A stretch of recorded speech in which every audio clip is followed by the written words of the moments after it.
Morning, everyone. Have a good Thanksgiving this year. I would encourage you to spend a little time talking about that. This is what I call the pre-introduction. You want to spend a little time just developing rapport and being human and talking to your people. And so you might spend a little time just talking about what you do for Thanksgiving and chatting back and forth and just building rapport. And then I want to start our lesson today with this quote: all men seek happiness. This is from Blaise Pascal. All men seek happiness. This is without exception.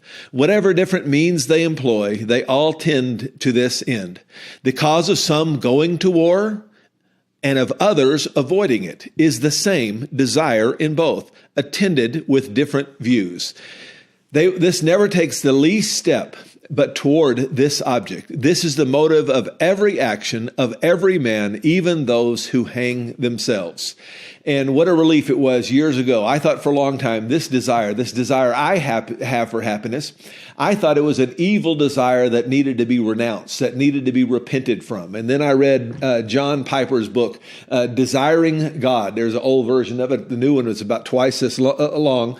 But he talks about the fact that our desire for happiness, our desire for joy, is not to be renounced in God so much as it is to be satisfied in God. That it is the obedient Christian who is obedient to the command of God to rejoice in the Lord always. And it begs the question, and we want to talk about this today, is there a shortcut? Is there a shortcut to happiness? Well, in a way, there's not a shortcut to happiness. I love the title of Eugene Peterson's book, A Long Obedience in the Same Direction. A long obedience in the same direction. But if you were to press me and you were to say, Josh, what is the fastest path to happiness, to joy in God? I would say it is the activity that we emphasize on this week every year, and that is the attitude, the idea of gratitude.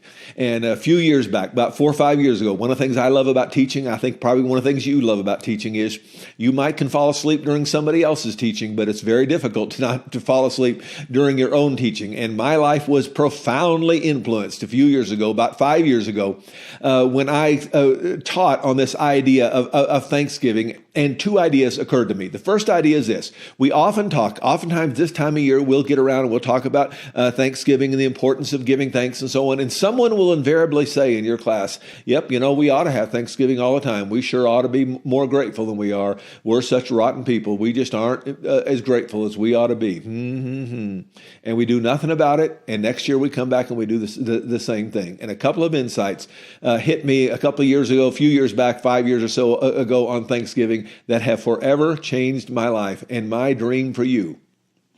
And my dream for every person who you teach this weekend is that this year will be different. That this year will mark a turning point when the rest of your life will be forever different. Because if it does, you will find the shortcut to happiness, and that is through gratitude. And this is what I learned that year. It occurs to me that we often talk about the attitude of gratitude, but gratitude is more than just an attitude. It is an activity. It is something you do. And I would ask you, teacher, when did you do gratitude today?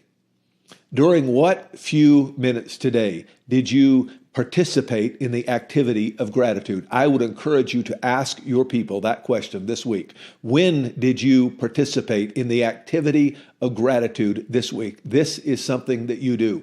And the second thing that occurs to me, that is, if you will do the activity of gratitude and do it regularly for about 3 months, it takes a while.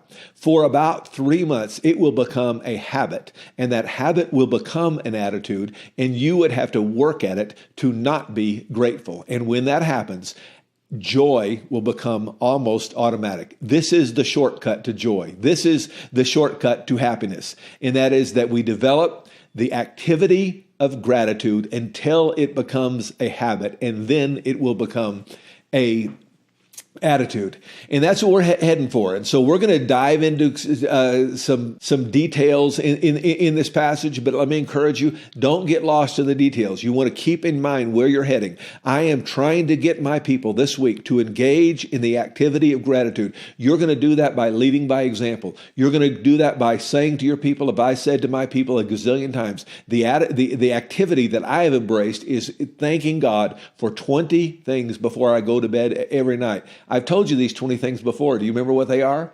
5 people in my family, 5 people who are not in my family, 5 physical things, 5 spiritual things. Every night before I go to bed, I thank God. I think about my 5 on my one hand, 5 on the other hand, 5 on my toes on one foot, 5 on my toes on the other foot, 5 family members, 5 other people, 5 physical things, 5 spiritual things. And if you will do that every night, for about 3 months, your life will be forever different. We're going after. Gratitude is an activity that leads to a habit. I would encourage you to email your people this week and ask them, do a study, Google gratitude, happiness, study, science. Put those 4 words in your Google search: gratitude, happiness, study, science. And here are a few headlines. I'm going to read just the headlines that I came up with. This is from Greater Good magazine. How gratitude